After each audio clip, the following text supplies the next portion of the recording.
Alright guys, got my second coat of fiberglass on tailgate and above the fender. While I'm waiting for that to dry, but entertain myself making some safety chains. So I purchased two separate sizes of hooks with the safety latch.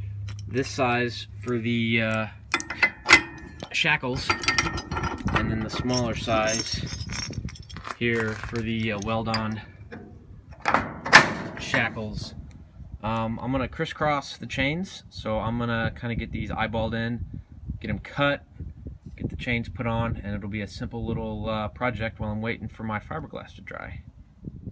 So after making the safety chains, I discovered a problem. The jack does not lift high enough to lift this off my hitch. It just barely, right now it's not touching. Once you crank it down, it stops right there. And I still have probably a good 4 inches that I need to go up.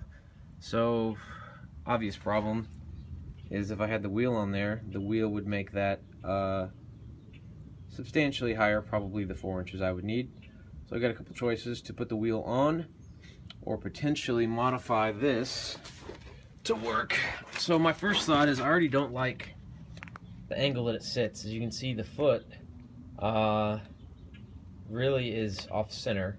So if I modify this bracket probably into like a square, weld on or bolt on maybe 4 or 6 inch tabs on both sides that then mount to the high lift foot, I'll potentially get my lift that I need to lift this off of my Jeep. Another option would be just get a drop hitch, but I want the ground clearance, so I'm either going to put my wheel on, modify the foot. I guess hypothetically I could just carry a 4x4 post with me that would help me lift this off my hitch. We'll see what I end up doing. Alright guys, I am waiting on my batteries to charge. So while I'm waiting, I'm looking at my foot, my trailer jack. What I ended up doing was cutting a 10-inch 2x2 piece of stock to approximately what I thought would be more than long enough, and then I cut the feet off. So now I have to decide how I'm going to attach the extension to the jack and then the foot to the extension. I think this is zinc coated, so I don't want to weld on it. I'm aware of, I guess, the fumes that produces. So I guess I'm going to bolt it on and then bolt that to that and see if I can't keep myself busy while my batteries are charging. Alright guys, waiting for some of my coats to finish drying. While I'm waiting, my shocks came in. It's inexpensive. I think they were $15 a piece.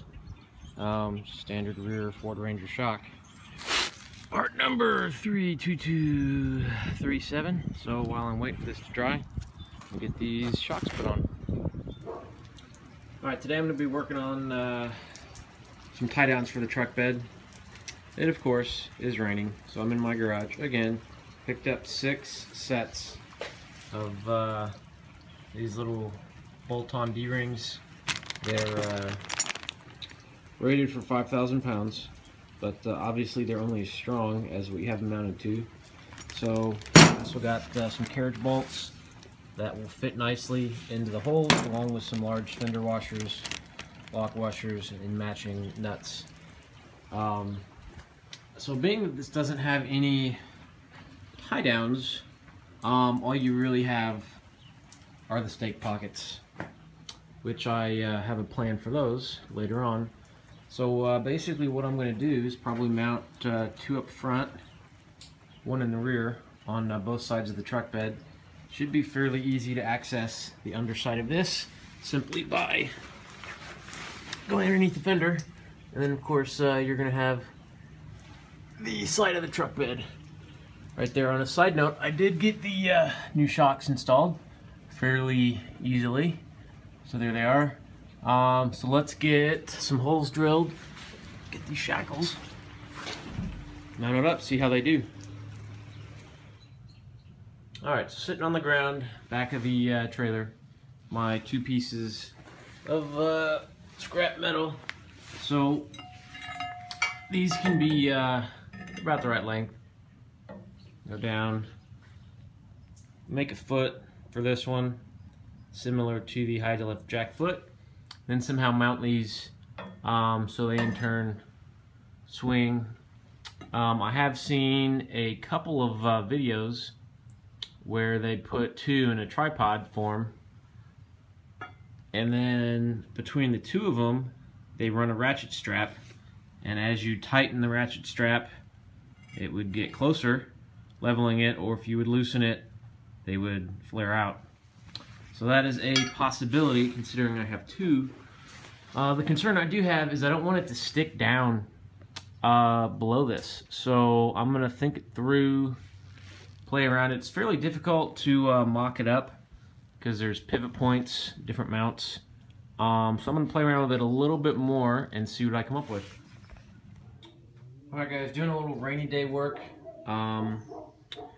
Tossed out my original idea and my original pieces for these, which I found as scrap as well. They're really long.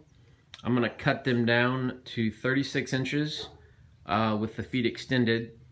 Then they'll be able to telescope down to 26 inches, and then in between each one of these holes I'm gonna put a another hole so that it has a tighter adjustment pattern, be about 1 inch apart, and then I'll get a big cotter pin or secondary bolt because this little depress button won't hold much of anything. So I'm gonna get these trimmed down. I'm gonna get them test fit. Alright, got everything trimmed down to size. Every hole is drilled out. Just have to decide now exactly how I'm gonna mount them. Potential option is to put them here, swing in. Other method, of course, is the tripod, where they'll mount from the other side. They'll kick out. Have a strap in between them to tighten them together. Problem is when I swing them in, they hit on both sides.